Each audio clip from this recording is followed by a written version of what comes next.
हरे कृष्णा।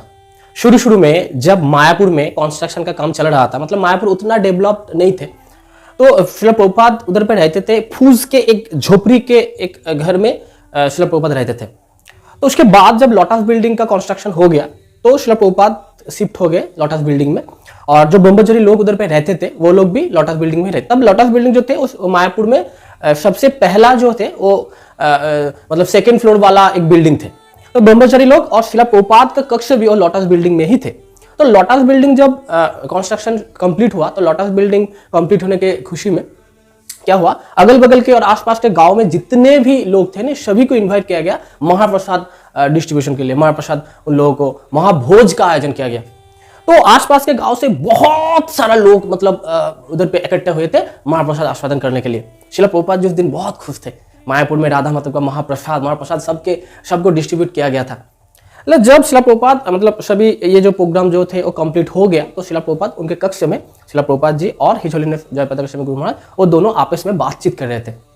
तब श्रील प्रभुपाद को सुनाई दिया कुछ कुत्ते जो थे वो बहुत जोर से चिल्ला रहे थे, और कुत्ते के चिल्लाने के आवाज से क्या हो रहा था, श्रील प्रभुपाद जी और जयप्रकाश गोस्वामी गुरु महाराज के जो कॉन्वर्सेशन हो रहा था, जो बातचीत चल रहा था, उनमें डिस्टर्ब हो रहा था।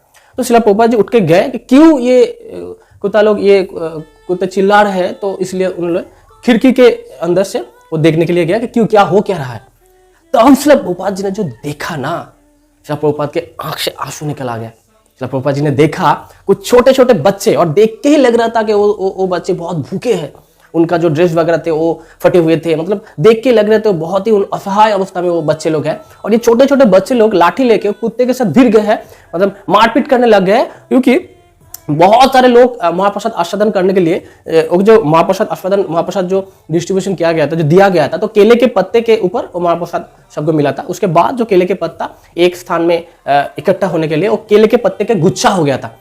तो वो केले के पत्ते में गुच्छा होता है ना, कब हम लोग जो महाप्रसाद छोड़ देते हैं, जो उच्छिष्ट रहता है, तो वो उच्छिष्ट पाने के लिए, मतलब खाने के लिए, क्योंकि भूखा लेंगे लोग है ना सब, तो खाने के लिए वो लोग कुत्ते से भिड़ गए, और उस केले के पत्ते से अंदर से वो लोग वो खाना जो उच्छिष्ट जो थे उनको ले रहे थे और अपने इकट्ठा कर रहे थे, ताकि रात को पा सके या फिर कोई किसी और दिनों पा सके। तो ये जब देखा ना श्रील प्रभुपाद जी ने, तो श्रील प्रभुपाद के आंख से आंसू निकल आ गए। श्रील प्रभुपाद जी जयप्रकाश गोस्वामी गुरु महाराज को बोला कि इतने असहाय होने से एक छोटे छोटे बच्चे लोग कुत्ते से मारपीट करने लग जाए, कितने मतलब वो लोग भूखे हैं, तुम इमीडिएटली सबको बुलाओ, मैं एक मीटिंग ऑर्गेनाइज करना चाहता हूँ।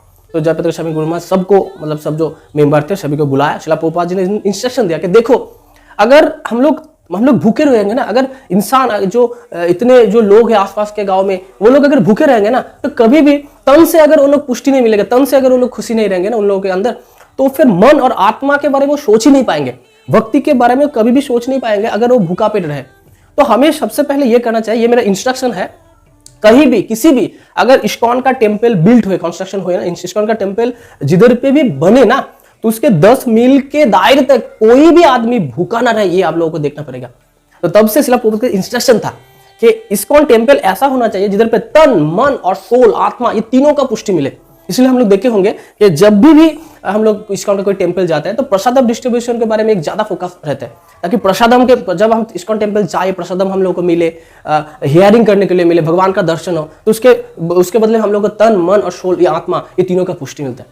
तो उसी दिन से श्रील प्रभुपाद की जो इंस्ट्रक्शन था 10 मील के दायरे तक कोई भी आदमी भूखा ना सोए, भूखा ना रहे, तो उसी दिन से शुरू हुआ इस्कॉन फूड रिलीफ फाउंडेशन, जो बाद में फूड फॉर लाइफ प्रोग्राम में, आज हम लोग देखते हैं फूड फॉर लाइफ प्रोग्राम में सारे विश्व में जाना जाता है। तो उस दिन से वो शुरू हुआ था। तो श्रील प्रभुपाद जी मतलब उससे ऐसे नहीं थे कि ठीक है चलो कृष्ण भक्ति डिस्ट्रीब्यूट करो, ऐसे नहीं थे। वो एक अंदर से गुरु होता है ना, अंदर से स्पिरिचुअल थे। जो स्पिरिचुअल व्यक्ति जो होता है ना, वो पर दुखी जो होता है ना, जो दूसरों के दुख देख कर दुख उनको मिलता है, चाहे वो पेट से, तन से वो भूखा रहे, सोल से भूखा रहे, मन से भूखा रहे। श्रील प्रभुपाद के पास सबका ट्रीटमेंट था, इसीलिए श्रील प्रभुपाद इतना महान है। स्टीव जॉब्स में एक लेक्चर में वो बोल रहे हैं कि मैं एक बहुत मतलब 10 किलोमीटर पैदल चल के जाते थे ताकि हरे कृष्ण टेम्पल में एक अच्छा सा मील मिल सके। तो इसीलिए फूड फॉर लाइफ प्रोग्राम ये बहुत ही पूरे विश्व में गिनीज बुक में वर्ल्ड रिकॉर्ड किया है, और श्रील प्रभुपाद के ही दान है। जगत गुरु श्रील प्रभुपाद की जय। हरे Krishna. Thank you for watching our videos.